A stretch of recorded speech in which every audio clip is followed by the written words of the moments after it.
That is Lowerline, and that's Heavy Waters, and Lowerline is in the studio. Hello there. Good What's afternoon. up? Hello, everyone. There we go. Up close on those mics, guys. So Yeah, the you're closer right. to you, the better. That one. Yeah, there we go. There we go. All there right. we go. So- if you wouldn't mind jumping over that next seat just so the camera can hit you. Yeah. Perfect. And you can use whatever microphone you want. Perfect. If I say anything wrong, just throw something at me. Just throw some shit. So Lowerline from New Orleans, Correct. and very, people are already very, commenting on the very, song. yeah, absolutely, Right on. great Thank song.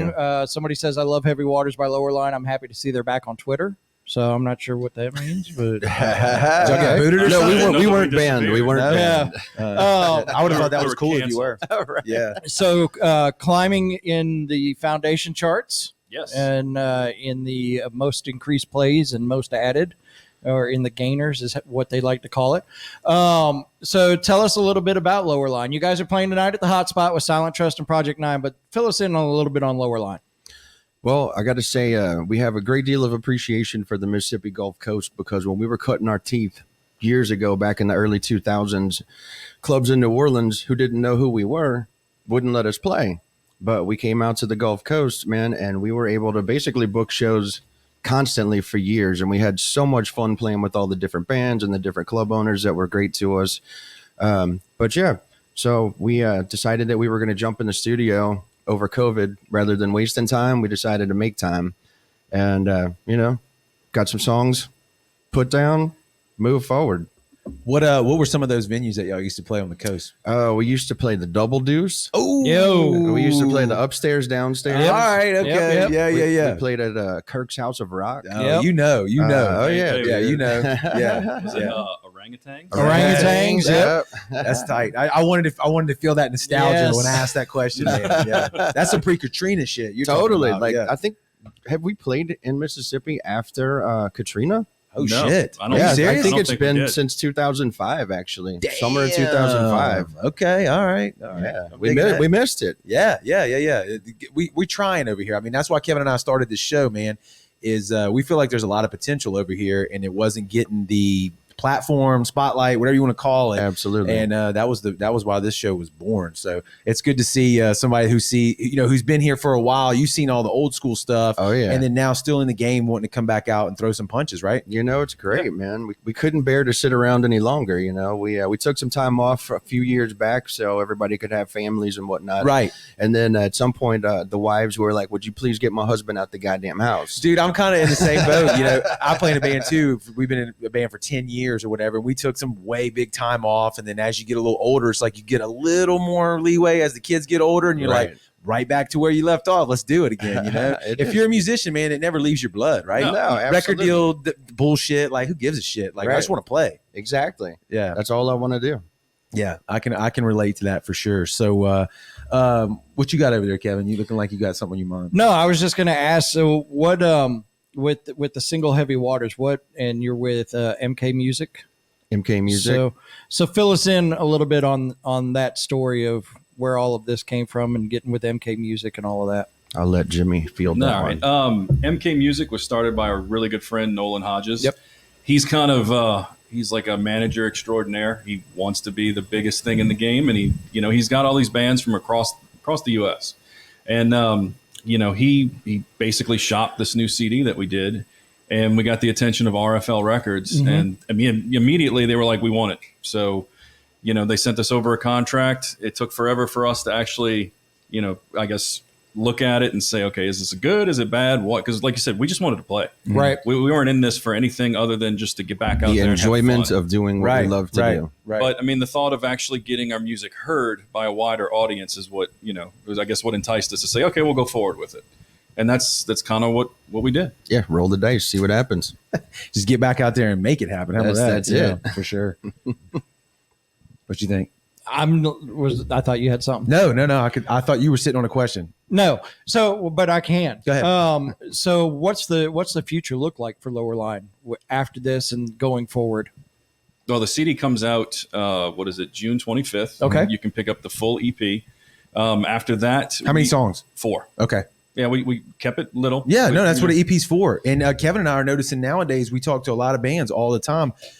it ain't the same game as far as like the big full length album. sure. Dump it all at once. Right now with social media, you do a smaller set of songs, hand feed it to the internet, and keep relevant, Keep it fresh. Exactly, and it's like that's different from I'm sure what you grew up on, what I Totally. grew up on. It ain't the way it was done, but that's what it is today. Absolutely. You know, so I like the four songs. So keep going. I didn't mean to interrupt. No. And then, I mean, obviously, this is our second week at radio. Like I said, we're doing great on Foundations. We're doing pretty good on the active rock. Yeah, active rock. Yeah. Yeah, and we're kind of just seeing what the response has been. We're seeing ourselves on Facebook and all these different mosh pits and song battles from Wisconsin, from Iowa, and the love that we're getting is incredible. I mean, everybody's hitting us up on Facebook or Twitter, and they're saying, "Hey, we love the song.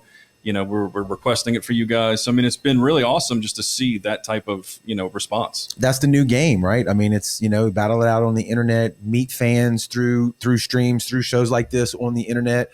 So your music can spread quick to a lot of different places that you may not have gotten to back before social media was a thing, right? Absolutely. Right. I mean, now that the world is starting to slowly open back up, every band's on tour. Yeah. And so right now it's slim pickings. You can't just say, "Hey, we're going out with this band," because there's 5 other bands ahead of you that have already paid their money for that buy-on to get on that tour. Right. Yeah, that's what we were alluding to earlier when you were talking about that tour. Buying on a tour is not exactly new, and it's always something that kind of like, I don't want to say rubs you the wrong way, but it is what it is. It's a reality. It's reality. Right. You want to play in front of a guaranteed There crowd and market. It's a completely different game now than it was 20 years, 10 years ago, even, where you have to buy on to get that exposure. You're praying to God that your song reacts, that you keep getting more traction and get more people going. Right. And you basically bow down to the guys at Sirius and hope that they can get you widespread across the U.S. so that you're thought of to go on those tours. Because if you don't have the streams, you don't have the plays,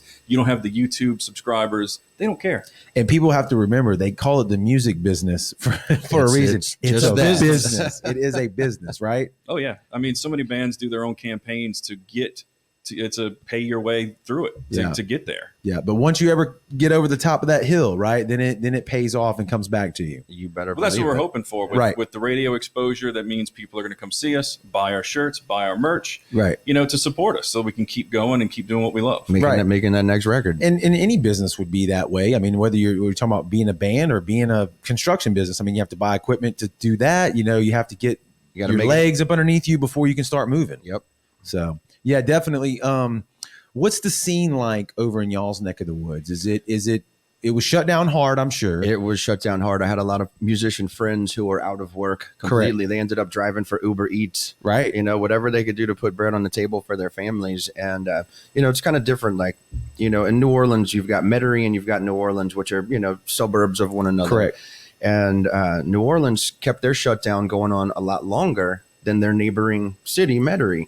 And Metairie's kind of like back up and running again. Twist the Lime back open? Yeah, we're actually playing Twist the Lime next Saturday. That's our CD release party. Yeah. I love that place, man. They've been good to original rock or whatever you want to call it for how many years, dude?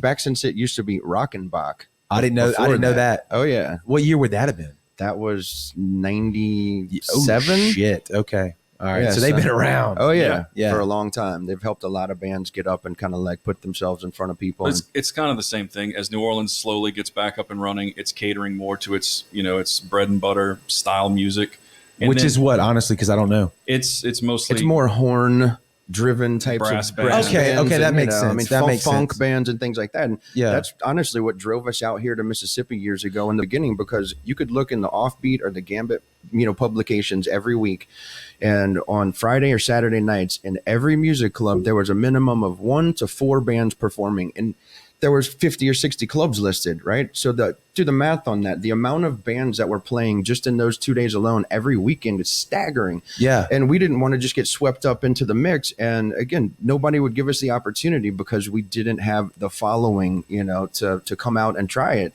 And finally, we had done something pretty creative on our website years ago where, in order to track how many shows that we were playing so people would actually take us serious, we had a link on it that said, "See where these boys have been." And it was basically a listing of every club, every appearance, whether that was television, radio, whatever at the time. So people would take us serious. Right. And when we finally made it back to New Orleans, we had a lot of clubs open up their doors, Tipitina's, Howlin' Wolf, Oh yeah. you know, among others in and around the city. And, you know, that kind of got us out there. I love it, man. That was smart. I mean, and that's the game you got to play. You got to be one step ahead. Is you know? Tipitina's and those clubs, are they back doing still original rock stuff? I mean, what's it? They are. Tipitina's just Howlin' Wolf. Howlin' Wolf about a month or so ago actually started doing limited shows. So you can get in, but they've got seating and it's kind of spread out a little bit. I'm sure it will change over time in the near future. Right. But yeah, they're back at it. I know a lot of my friends who are musicians in New Orleans. They're slowly but surely getting back into it. Now, House of Blues is still shut down. However, the Fillmore has announced shows coming. Okay. So it's not anything that's like constant. It's, you know, now that they're showing dates for like September, October. Right. Right. Yeah. I don't know, man. It's that's tough. And I'm glad to see stuff opening back up. It's been tough for the past year. We mentioned it earlier on this show. It's like it's starting to reopen again. And then there's this big, huge wave of everybody's doing everything at the you know, higher up levels, the bigger name levels. So that's good to see. But for us at the unsigned, the you know, I call it in the trenches level, I'm glad to see y'all back out doing stuff too. So Thank it means you, a lot. man. It feels good to be getting back out and, you know, making a go at it. Yeah. Absolutely. I'm digging the Soil and Green shirt. Yeah, me too. I saw that. I saw that. Yeah, it's great music. I'm over here staring. Yeah. Let's do the rundown. We got the EP coming out. All right. Shout that date out again for people. June 25th. June 25th. Okay. Where are you most active online? If I'm hearing your name for the first time, I want to be in touch. Where do I go? Facebook. Facebook. Easiest Yeah. one. That's the most everybody's for everybody. favorite. Yeah. And we do have to, you know, at this point say, you know, we want to say thank you to Studio 13 out in New Orleans, where we recorded our CD at. Okay. Like, great place to record music. Ryan, our good friend of ours our who's been engineer. recording for a long time. yeah, any band that needs something, go see Ryan at Studio 13. And then our producer, Ryan Starkey, out at Red Attic Studios in Jacksonville, Florida. Okay. That dude's a genius. Like, he brought stuff out that we didn't know was there. Love it. It's always cool to watch a song start in its infancy, hear it the way you heard it, and then when you hit the studio, it kind of like blossoms morphs into something completely completely different.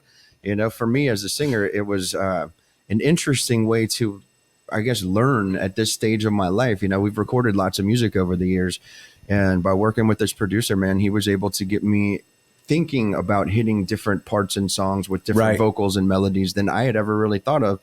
And it's kind of funny because he realized at one point, he was like, are you a guitar player too? And I said, yeah. He goes, that's what it is. He's like, you know, you write like a guitar player, you know? So everything for me just kind of like molded into these, you know, riffs and vocals. Awesome, bro. Awesome. Kevin, what you got? I'm done. I'm done. I'm done. I got it. Well, gentlemen, we appreciate y'all's time. Thanks for stopping in here. We'll see you guys for having tonight. us. Yeah, dude, for sure. I will. What? What'd you say? I said I'll see them tonight. Yeah, tonight. They're going to be playing. Go check them out. A hotspot. Hit them up on all the socials. Let them know that you heard about them on the sound, or that you've been down since the Double Deuce. Yes. That's what I want to hear. The good old days. I want to know who's been down since the Double Deuce, man. We'll give you a free hat if you can prove that you were there. Right. Yeah. So,